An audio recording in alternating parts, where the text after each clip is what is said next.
ગુજરાતીની એક કહેવત બહુ યાદ આવે છે આજની પરિસ્થિતિમાં. માં મને કોઠીમાંથી કાઢ. આજે જે રીતે દુનિયામાં ઉથલ પાથલ થઈ રહી છે યુદ્ધના કારણે, અને યુદ્ધ કેમ પૂરું થાય, યુદ્ધમાંથી કેમ બહાર નીકળવું, યુદ્ધ કેમ અટકે, અથવા તો યુદ્ધ કેમ લાંબુ ચાલે, આવા બધા કારસાઓ ચાલી રહ્યા છે. એમાં આ કહેવત બહુ મહત્ત્વની એટલે છે કે ઘણીવાર તમને તમારો અહંકાર નડે છે. તમે કોઈ કારણ વગર બીજાને પરેશાન કરો ને પછી તમે ફસાઓ, ત્યારે એમાંથી પાછું વળવાનું મુશ્કેલ બનતું હોય છે. ત્યારે આ કહેવત લાગુ પડે છે. તમે સમજી ગયા હશો કે હું શું વાત કરું છું. માં મને કોઠીમાંથી બહાર કાઢ. આ કહેવત બહુ મજાની છે અને બહુ અનુભવમાંથી આવેલી છે. અને એનો અર્થ એવો છે કે પોતે મુસીબતમાં હોય કે લાચાર હોય, તેમ છતાં અહંકાર કે સ્વભાવ જતો નથી માણસનો. જ્યારે કોઈ વ્યક્તિ બીજાને મદદ પર નભતી હોય છતાં મદદ કરનારને જ ધમકાવે અને તેની સામે શૂરવીરતા બતાવે, ત્યારે આ કહેવત વપરાય છે. અને એમાં ઘણી બધી વાતો પણ છે. વહુ સાસુનો ઝઘડાની પણ એમાં વાત આવે છે. પણ મહત્ત્વનો મુદ્દો એવો છે કે કોઈ માણસ દેવામાં ડૂબેલો હોય, મુસીબતમાં હોય, કોઈ તેને બચાવે પણ તે પોતાની શરત મૂકે, સામેવાળા સામે રૂઆબ છાંટે, શરતો મૂકે, અને માણસની પરિસ્થિતિ બદલાય પણ એની વૃત્તિ કે ખરાબ સ્વભાવ ન બદલાય, ત્યારે આ કવિતા એકદમ સાર્થક તમને દેખાય છે. અને રાજકારણમાં આવા કેટલાય દાખલાઓ ભારતમાં અને વિશ્વભરમાં તમને જોવા મળે છે. તમે જુઓ કે ટ્રમ્પ અને ઈરાન વચ્ચેના સંબંધોમાં ઘણા બધા ઉતાર ચઢાવો આવ્યા છે.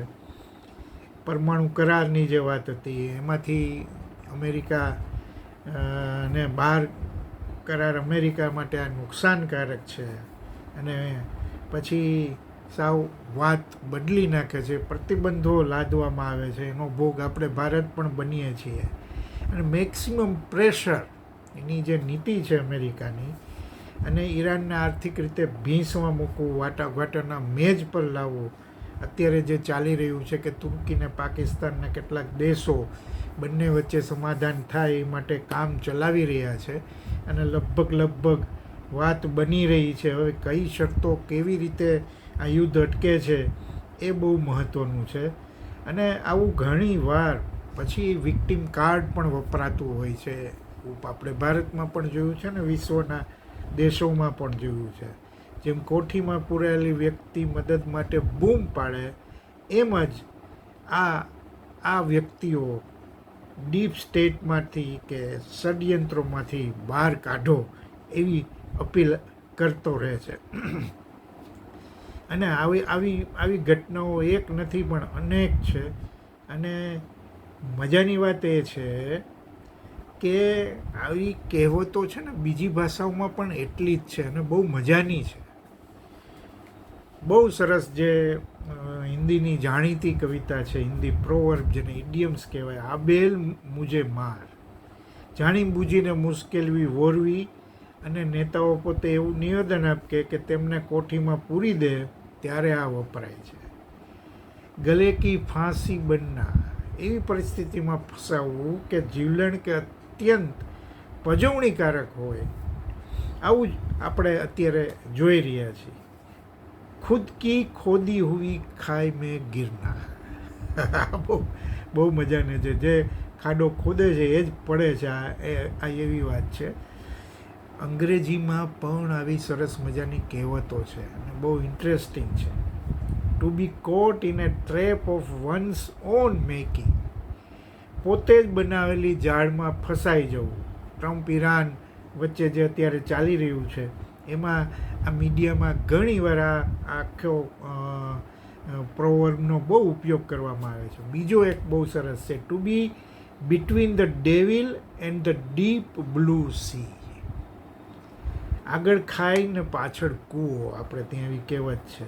એટલે ઈરાન પણ આક્રમણ કરવું ન કરવું, કઈ રીતે કરવું, ક્યાં સુધી આગળ વધવું, એની આ વાત છે.